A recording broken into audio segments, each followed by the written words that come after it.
Assalamualaikum warahmatullahi wabarakatuh. Shalom. Om Swastiastu, Namo Buddhaya, salam kebajikan. Nah, di sini kami dari kelompok 3 ingin mempresentasikan tentang gelombang elektromagnetik. Nah, anggota kelompok kami itu terdiri dari saya sendiri, Dewi Fatimah, yang kedua yaitu Indah Dewi Fortuna, yang ketiga Naya Melandri Rizkia Bonti, dan yang keempat Rahel Amanda Octavia. Yang pertama adalah pengertian dari gelombang elektromagnetik. Gelombang elektromagnetik merupakan suatu gelombang yang bisa melakukan rambatan walau tidak ada suatu medium atau perantara. Energi elektromagnetik dapat merambat dalam bentuk gelombang dengan beberapa variabel yang dapat diukur. Yang kedua adalah hipotesis Maxwell. Maxwell mengemukakan sebuah hipotesis bila perubahan medan magnetik dapat menimbulkan medan listrik, maka seharusnya perubahan medan listrik dapat menimbulkan medan magnet. Teori ini kemudian dikenal dengan hipotesis Maxwell. Hipotesis Maxwell memberikan kesimpulan tentang hubungan listrik dan medan magnet. Gejala-gejala kelistrikan dan kemagnetan erat kaitannya dengan satu sama yang lainnya. Yang ketiga adalah sifat-sifat gelombang elektromagnetik. Gelombang elektromagnetik memiliki 8 sifat, yaitu yang pertama, gelombang elektromagnetik berupa gelombang transversal. Yang kedua, perubahan medan listrik E dan medan magnet B terjadi pada saat yang bersamaan. Yang ketiga, arah medan listrik E dan medan magnet B saling tegak lurus. Yang keempat, kuat medan listrik E dan medan magnet B besarnya berbanding lurus satu dengan yang lain.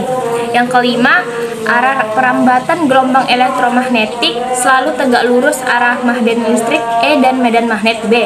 Yang keenam, gelombang elektromagnetik dapat merambat dalam ruang hampa. Dan yang ketujuh, laju rambat gelombang elektromagnetik dalam ruang hampa merupakan tetapan umum atau konstanta C sama dengan 3 dikali 108 M/s atau meter per sekon sama dengan meter per detik. Yang kedelapan, gelombang elektromagnetik dapat mengalami proses pemantulan, pembiasan, polarisasi, interferensi, dan difraksi atau lenturan. Selanjutnya, spektrum dan penerapan gelombang elektromagnetik. Gelombang elektromagnetik dicirikan oleh panjang gelombangnya atau frekuensinya. Cahaya tampak yang membantu kita untuk melihat benda-benda sekitar memiliki kisaran gelombang 400 sampai dengan 700 nanometer. Berdasarkan frekuensinya, gelombang elektromagnetik dikelompokkan menjadi 6 golongan, yaitu gelombang radio, gelombang inframerah, gelombang cahaya tampak, sinar ultraviolet, sinar X, dan sinar gamma. Keseluruhan jenis gelombang elektromagnetik yang dibedakan berdasarkan frekuensi atau panjang gelombang disebut dengan spektrum gelombang elektromagnetik. Materi selanjutnya adalah penerapan gelombang. 1. Gelombang radio. Gelombang radio memiliki daerah frekuensi antara 10⁴ sampai 10⁷ Hz. Gelombang ini memiliki sifat mudah dipantulkan oleh lapisan ionosfer bumi sehingga dapat mencapai tempat-tempat di bumi yang jaraknya sangat jauh dari pemancar radio. 2. Gelombang televisi. Gelombang televisi memiliki frekuensi sedikit lebih tinggi daripada gelombang radio, yaitu pada interval 44 MHz sampai 216 MHz. Tetapi ada pula yang beroperasi pada interval 470 MHz sampai 890 MHz.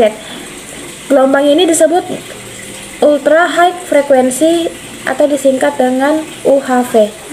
3. Gelombang mikro. Gelombang mikro memiliki panjang gelombang dalam orde 1 GHz sampai 30 GHz. 4. Gelombang radar. Radar menggunakan gelombang elektromagnetik pada frekuensi sekitar 10⁻10 Hz. Antena radar dapat digunakan sebagai pemancar dan penerima gelombang. 5. Sinar inframerah. Radiasi inframerah berada pada frekuensi antara 10⁻11 sampai 10⁻14 Hz. Spektroskopi inframerah merupakan salah satu alat penting untuk mempelajari struktur. 6. Sinar tampak. Frekuensi sinar tampak berada di antara 380 nanometer sampai 720 nanometer dengan spektrum warna merah, jingga, kuning, hijau, biru, nila, dan ungu. Dari total radiasi gelombang elektromagnetik yang dipancarkan oleh matahari, porsi sinar tampak hanyalah 45%. Sinar ultraviolet.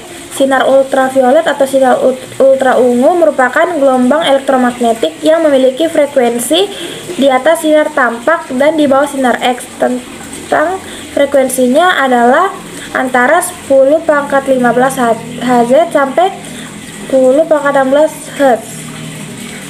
8. Sinar X. Sinar X memiliki daya tembus kuat.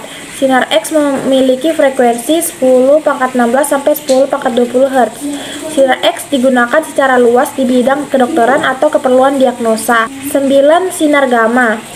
Dalam spektrumnya, sinar gamma menempati tingkatan dengan frekuensi terbesar, yaitu 10 pangkat 20 Hz sampai 10 pangkat 25 Hz. Sifat yang dimiliki sinar gamma adalah energi yang besar sehingga daya tembusnya sangat kuat. Selanjutnya yaitu dampak negatif dari gelombang elektromagnetik. Nah, dampak negatif yang dapat ditimbulkan oleh gelombang elektromagnetik itu adalah sebagai berikut.